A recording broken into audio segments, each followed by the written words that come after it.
Assalamualaikum warahmatullahi wabarakatuh. Kami dari kelompok 6 di sini kami akan mempresentasikan uji gliserol dan identifikasi lipid. Perkenalkan, ada Maisa Lufiani Hidayah, ada Rifki Nafal Azmi, ada Siti Fatmawati, ada Siti Ardianti, ada Sopi Noviranti, dan Wafa Aulia Nisa. Di sini saya akan menjelaskan tentang dasar teori, alat bahan, serta cara kerja uji gliserol.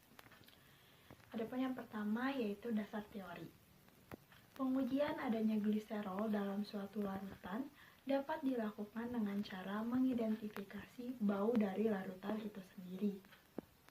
Apabila suatu larutan uji ketika dipanaskan sampai mendidih dan menghasilkan asap dengan aroma tertentu, maka aroma tersebutlah yang dijadikan sebagai bahan identifikasi.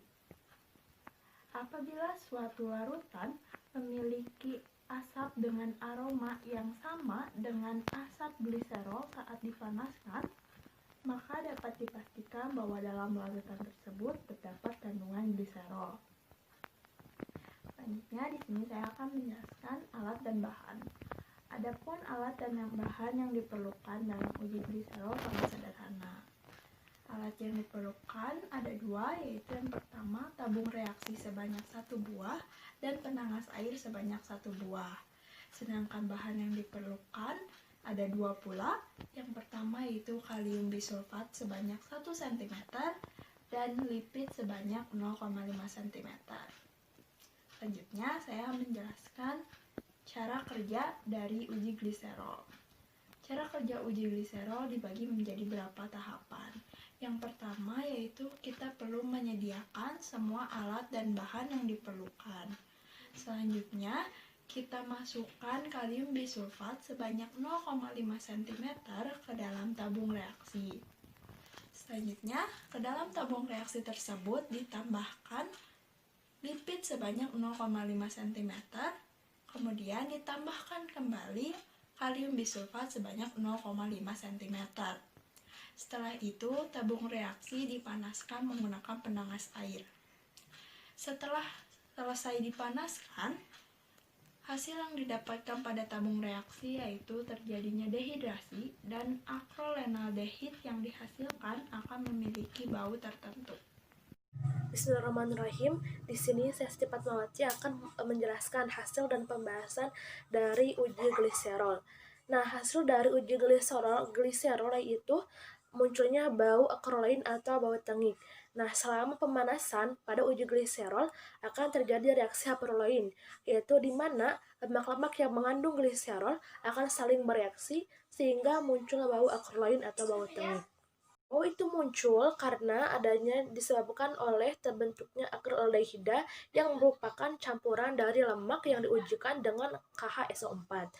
Nah, karena adanya bau tajam itu, akrolain mudah diketahui, dan reaksi ini telah dijadikan reaksi untuk menentukan adanya gliserol pada sampel yang akan diujikan. Nah, uji gliserol juga bisa digunakan sebagai penentu kualitas lipida dengan melibatkan H2SO4 sebagai pendehidrasi. Nah, dehidrasi rantai asam lemak membentuk aldehid, akrilat atau akrolain yang direaksinya menimbulkan bau tengik. Nah, semakin panjang rantai asam, maka baunya akan semakin tengik, sehingga dapat diketahui dari berbagai bahan makanan. Contohnya itu pada minyak kelapa. Nah, uji gliserol indikatornya itu mengoksidasi bau yang terdapat pada bahan percobaan. Identifikasi lipid. Dasar teorinya, lipid dalam bahasa Yunani yaitu lipos atau lemak adalah sekelompok besar senyawa alam yang tak larut dalam air, tetapi larut dalam pelarut organik nonpolar seperti N-heksana, kloroflom, dan dietil ether. Sifat inilah yang membedakan lipid dari karbohidrat, protein, asam nukleat, dan kebanyakan molekul hayati lainnya. Praktikum ini dilakukan 3 percobaan. Yang pertama, uji kelarutan. Uji ini terdiri atas analisis kelarutan lipid maupun derivat lipid terhadap berbagai macam pelarut. Dalam uji ini, kelarutan lipid ditentukan oleh sifat kepolaran pelarut. Apabila lipid dilarutkan ke dalam pelarut polar, maka hasilnya lipid tersebut tidak akan larut. Hal tersebut karena lipid memiliki sifat nonpolar sehingga hanya akan larut pada pelarut yang sama-sama nonpolar. Yang kedua ada uji pembentukan emulsi.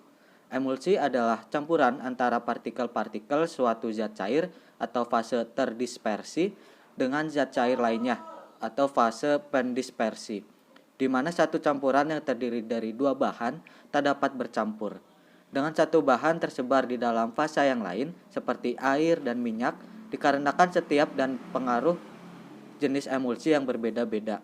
Emulsi tersusun atas 3 komponen utama, yaitu pertama fase terdispersi, yaitu zat cair yang dibagi-bagi menjadi butiran kecil ke dalam zat cair lain atau fase internal.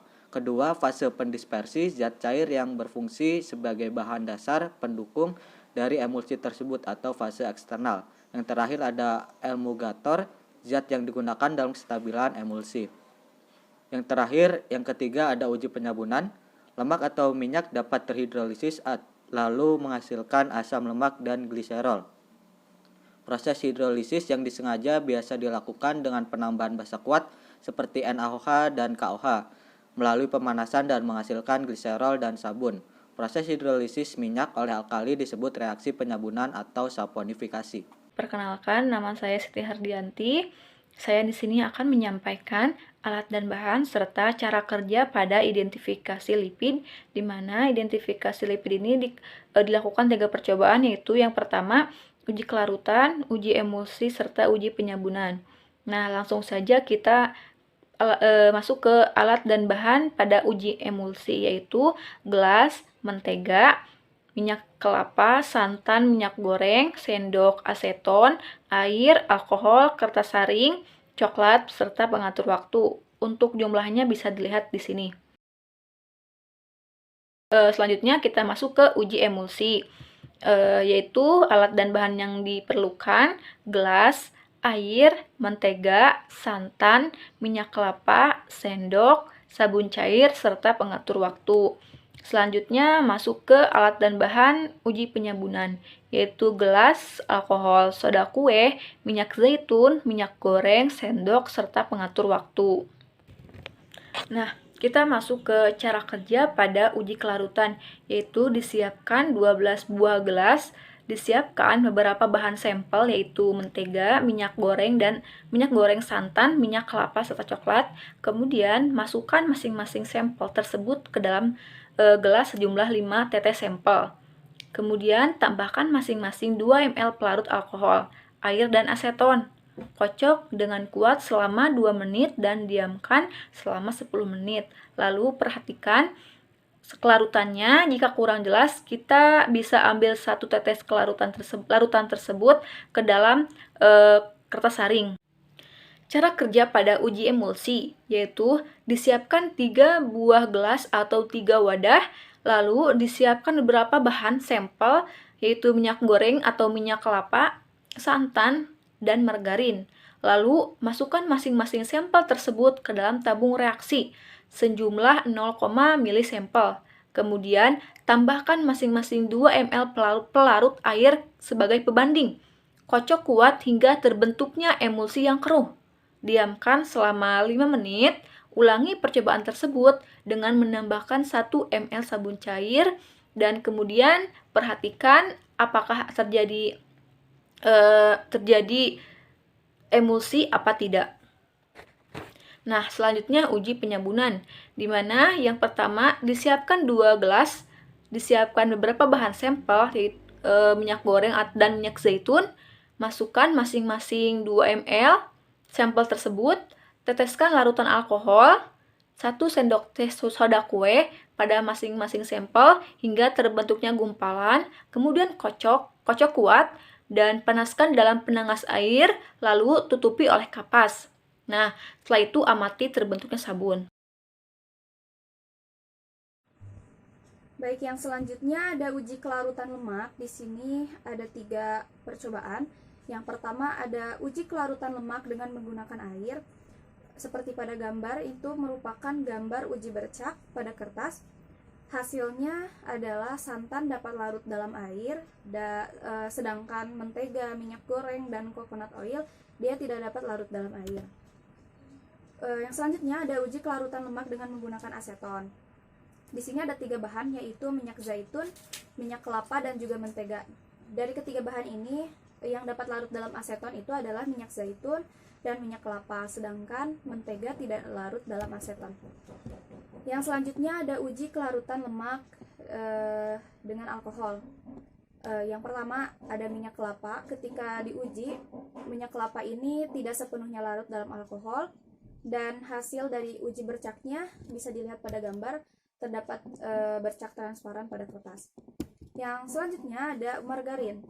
Sama halnya dengan bahan yang sebelumnya, margarin juga ketika dicampurkan dengan alkohol dia tidak larut sempurna, dan pada uji bercak juga terdapat bercak transparan pada kertas.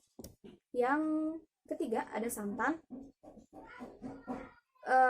Santan ini ketika dicampurkan dengan alkohol dia tidak larut dengan sempurna dalam alkohol, dan pada uji bercak terdapat bercak transparan yang berbentuk bulat pada kertas. Selanjutnya yaitu pembahasan. Dari pembahasan ini yang dari kelarutan lemak dengan air, dari 4 jenis lemak yang digunakan ada mentega, santan, coconut oil, dan minyak goreng. Santan ini merupakan bentuk emulsi minyak dalam air dengan protein sebagai stabilisator emulsinya.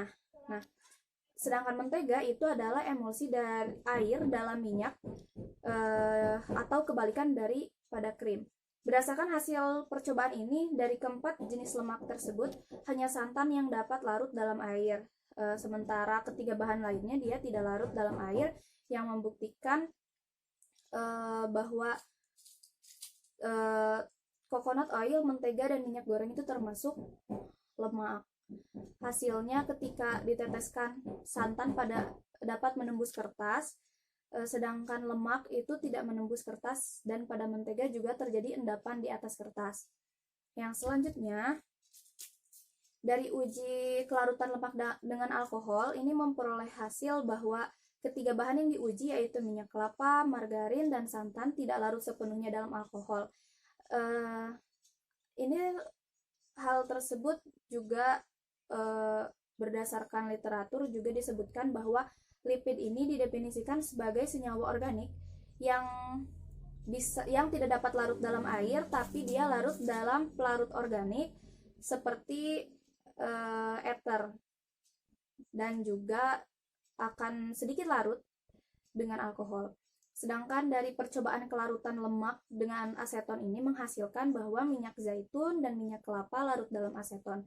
Hal ini disebabkan karena aseton itu merupakan pelarut organik, di mana berdasarkan literatur, lemak akan larut sempurna dengan pelarut organik, salah satunya yaitu dengan aseton. Namun di sini bahan yang ketiga yaitu mentega, setelah dicoba dengan aseton ternyata dia tidak larut. Sementara berdasarkan literatur seharusnya mentega itu bisa larut dalam aseton karena merupakan senyawa nonpolar. Nah, adapun ketidaktepatan dari percobaan ini atau ketidaksamaan dengan sumber-sumber yang lain dikarenakan ada beberapa hal, diantaranya seperti tidak seimbangnya jumlah sampel yang diambil dan juga dengan jumlah pelarut. Selain itu juga kemungkinan adanya zat lain yang menyebabkan sampel itu tidak larut, dan juga kurangnya ketelitian praktikan dalam mengamati serta melakukan percobaan. Hasil dari uji pembentukan emulsi yang pertama yaitu minyak, air, dan sabun cair menunjukkan hasil positif terjadinya emulsi. Yang kedua, margarin, air, dan sabun cair menunjukkan hasil positif yaitu terjadi emulsi pada larutan. Yang ketiga, margarin dan sabun cair terjadi emulsi pada menit keempat. Dan yang terakhir, santan dan sabun cair tidak terbentuk emulsi. Emulsi sendiri adalah disperse atau suspend menstabilkan suatu cairan dalam cairan lainnya, di mana keduanya tidak saling melarutkan. Dalam percobaan ini terdapat penambahan sabun cair yang berfungsi sebagai emulsifier, yang tujuannya untuk menurunkan tegangan permukaan antara kedua fase cairan. Pada percobaan ini digunakan beberapa bahan, yaitu margarin cair, margarin padat, santan, dan minyak. Hasilnya menunjukkan minyak dengan air tidak saling melarutkan. Mentega cair dan air terjadi emulsi pada menit keempat.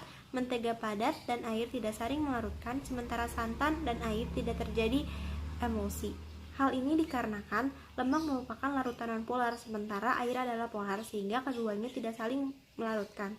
Setelah penambahan sabun cair, larutan menjadi emulsi yang stabil kecuali santan, karena santan dapat larut dengan air karena adanya kandungan air dalam santan sendiri.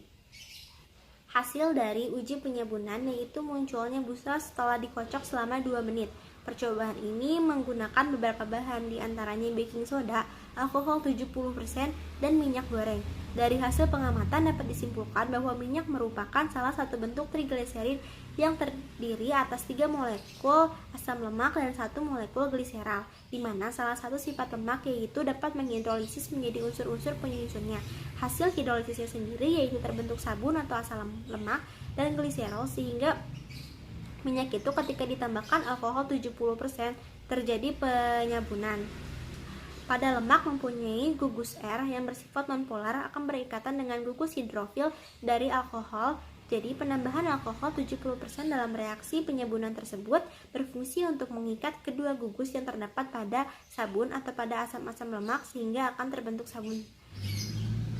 Kesimpulannya, pada uji gliserol, adanya gliserol dalam larutan uji bisa diidentifikasi dari bau yang dihasilkan larutan uji ketika dipanaskan sampai mendidih dan menghasilkan asap yang beraroma tertentu.